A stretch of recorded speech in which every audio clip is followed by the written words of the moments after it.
Okay, so here's what we're going to do. When you get ready to factor something, you have to not let the equation intimidate you. So this is 3x squared plus 2x plus 12x plus 8.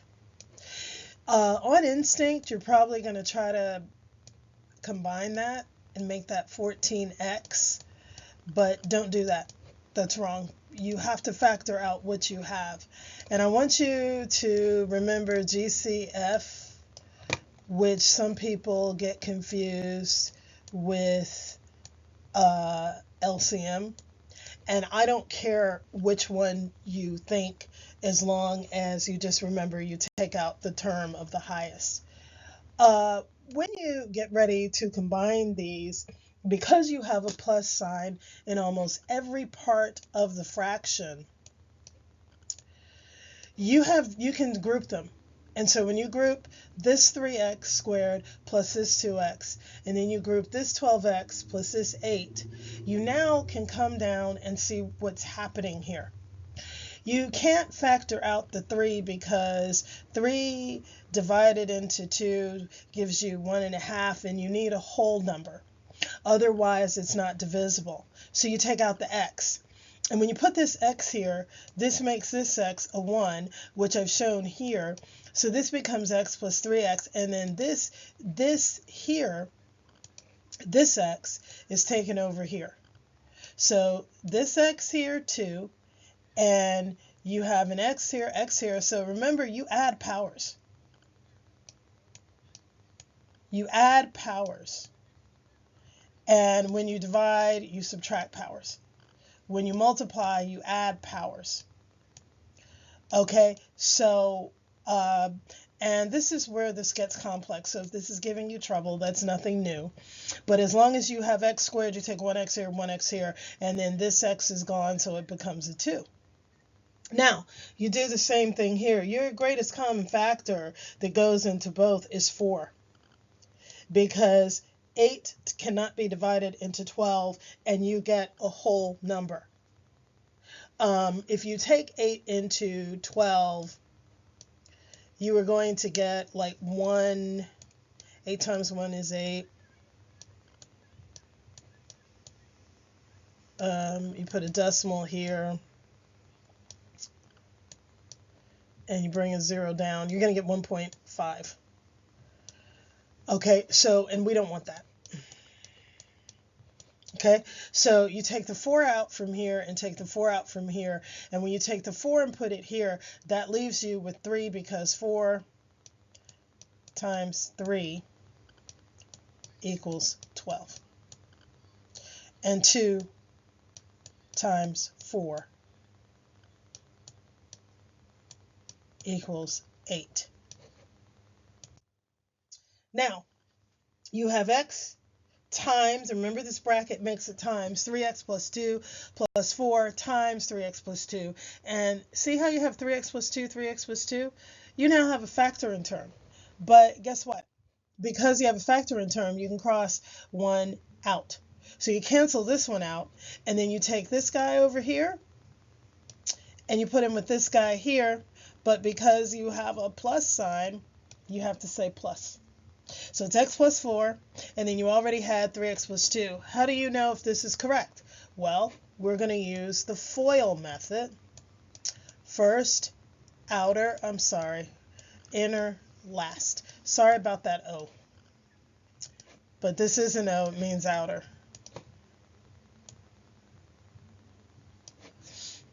Okay, so I'm going to use blue for this. X times 3x is going to give you, and we're multiplying, is going to give you 3x squared. 3x times 4, I'm going to use dark blue, is going to give you 12x. Okay, you took care of some. 2 times x is going to give you what? Positive 2x. And then let's use gold. 4 times 2 is going to give you 8. I'm sorry, I've run out of room, so I'm going to put it here.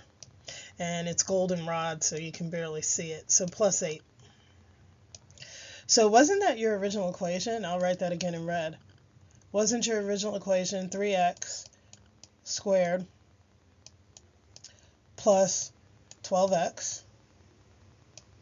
And because you have plus signs, it was really 2x. It doesn't really matter if you switch these around because there's a plus sign in front of them. Plus 8. So, yeah, the factor is correct. No problem. Let's move on. Okay, this is a mess, but it looks a mess, but it really isn't when you think about it. It's just x minus 1 is divided into x cubed plus 5x squared minus 3x minus 1. Why do I have a mess? Because I get confused myself if I don't keep everything straight. So let's take this first x. This x divided into this x third is going to give you an x squared. Why is that? X squared times x to the 1 equals x cubed. So you have that in green, x squared. Now, you go on ahead and you go x. I'm going to erase this so this makes this look easier.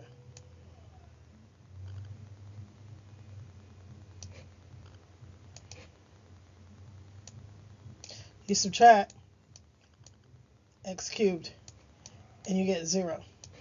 That's what you see here, 0. This negative 1 times this x squared gives you x squared.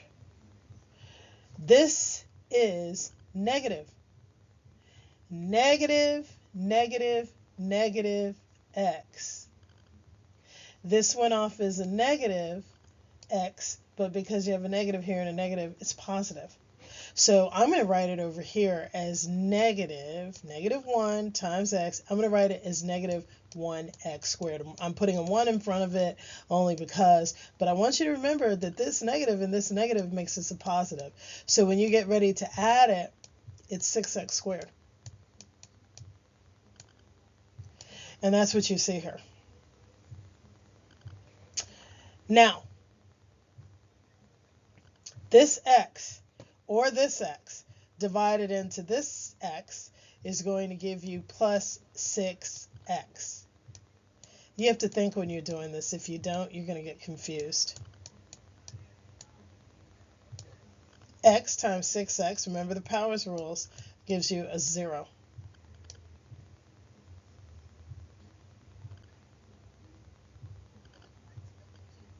Right?